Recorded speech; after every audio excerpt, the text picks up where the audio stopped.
Hello दोस्तों, आपका अपना परिवार एग्रीकल्चर वाला चैनल में हार्दिक स्वागत है, अभिनंदन है। आज हम लोग एमसीक्यू को दो नंबर के क्वेश्चन में बहुत अच्छे तरीके से पढ़ेंगे। बस आप लोग क्लास को लाइक करिए और अपनी तैयारी को बेहतर बनाइए। तो यूरिया में नाइट्रोजन 46% पाए जाते हैं। केन क्या होता है? तो केन का पूरा नाम कैल्शियम अमोनियम नाइट्रेट होता है। कैल्शियम अमोनियम नाइट्रेट होता है। DAP di ammonium phosphate. DAP मतलब डीएपी में 18% नाइट्रोजन होती है, 46% फास्फोरस होती है। टीएपी ट्राई अमोनियम फास्फेट कहते हैं। SSP single super phosphate. SSP को कहते हैं सिंगल सुपर फास्फेट। एसएसपी में 16% क्या पाए जाते हैं? फास्फोरस पाए जाते हैं। DSP double super phosphate 32% phosphorus पाए जाते हैं। TSP triple super phosphate 48% phosphorus पाए जाते हैं। क्यों पोटेशियम नाइट्रेट 13% नाइट्रोजन 44% हमारी क्या पाई जाते हैं? फास्फोरस पोटास पाए जाते हैं। उसके बाद आगे मोनो अमोनियम फास्फेट में क्या 11% हमारी नाइट्रोजन 48% फास्फोरस पाए जाते हैं। पोटेशियम सल्फेट में 50% पोटेशियम पाए जाते हैं। एमओपी म्यूरेट ऑफ पोटास में 60% पाए जाते हैं। बर्मी कंपोस्ट 0.5 से 1% नाइट्रोजन पाए जाते हैं। कंपोस्ट का 0.5 से 9% पाए जाते हैं। उसके बाद प्राथमिक पोषक तत्व तुम्हारे कौन कौन से हो जाते हैं? प्राथमिक पोषक तत्व कैल्शियम मैग्नीशियम सल्फर। प्राथमिक पोषक तत्व में कौन से हो जाएंगे हमारे? NPK, nitrogen phosphorus potash, NPK.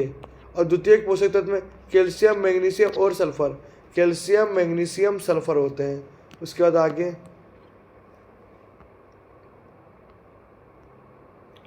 एक्रीसेट का पूरा नाम आता है पेपर में, एक्रीसेट। तो international centre crop research institute for the semi arid tropic, जिसकी स्थापना 1972 हैदराबाद में हुई थी। वीजीए क्या है? ब्लू ग्रीन एल्गी, नील हरित शैवाल, जो धान में प्रयोग किया था।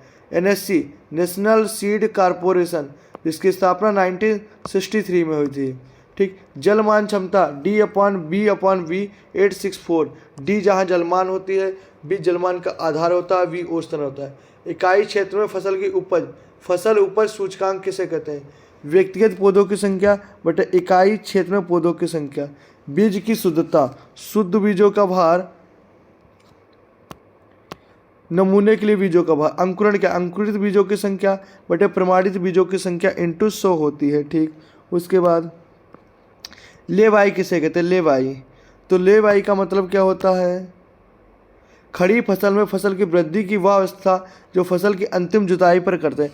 खड़ी फसल में फसल की वृद्धि की अवस्था में जो अंतिम जुताई की जाती है उसे लेवाई कहते हैं। समझ में आया?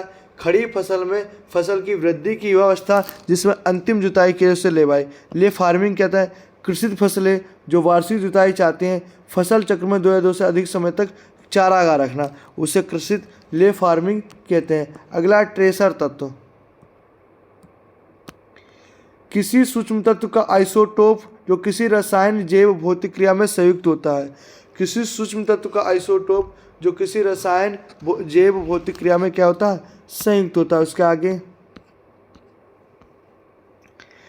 ठीक, ये हो गया हमारा। उसके बाद आगे पौधे यूरिया को एमाइड के रूप में लेते। क्वेश्चन आएगा पौधे यूरिया को किस रूप में लिखते हैं? तो एमाइड के रूप में। पौधे नाइट्रोजन को नाइट्रेट के रूप में करते हैं। मोबाइल तत्व किसे कहते हैं? मोबाइल और इन मोबाइल। कुछ तत्व भूमि में एक जगह डालने पर घुलकर पूरी सतह पर फैल जाते हैं, उससे मोबाइल तत्व कहते हैं। कुछ पोषक तत्व जो भूमि पर डालने पर स्थिर रहते हैं उसे इन मोबाइल तत्व बोलते हैं। ठीक। खड़ी फसल में खाद देने की क्रिया को क्रॉप ड्रेसिंग कहते हैं। क्वेश्चन आएगा खड़ी फसल में खाद देने की क्रिया को क्या कहते हैं? क्रॉप ड्रेसिंग कहते हैं। यह फ्यू क्या है? उर्वरक उपयोग क्षमता, प्राप्त उपयोग उपज बटे डाले गए उर्वरक की मात्रा होती है। HCN क्या होता है? हाइड्रोसायनिक अम्ल होता है जो ज्वार में होता है। शून्य भू प्रसरण, बिना जुताई के फसल को बोना शून्य भू प्रसरण कहलाता है। बिना जुताई के फसल को बोना शून्य भू प्रसरण कहलाता है। अगला, आप लोगों को अगर क्लास अच्छी लगे तो क्लास को लाइक करें, शेयर करें। Thank you. जय हिंद, जय भारत, वंदे मातरम।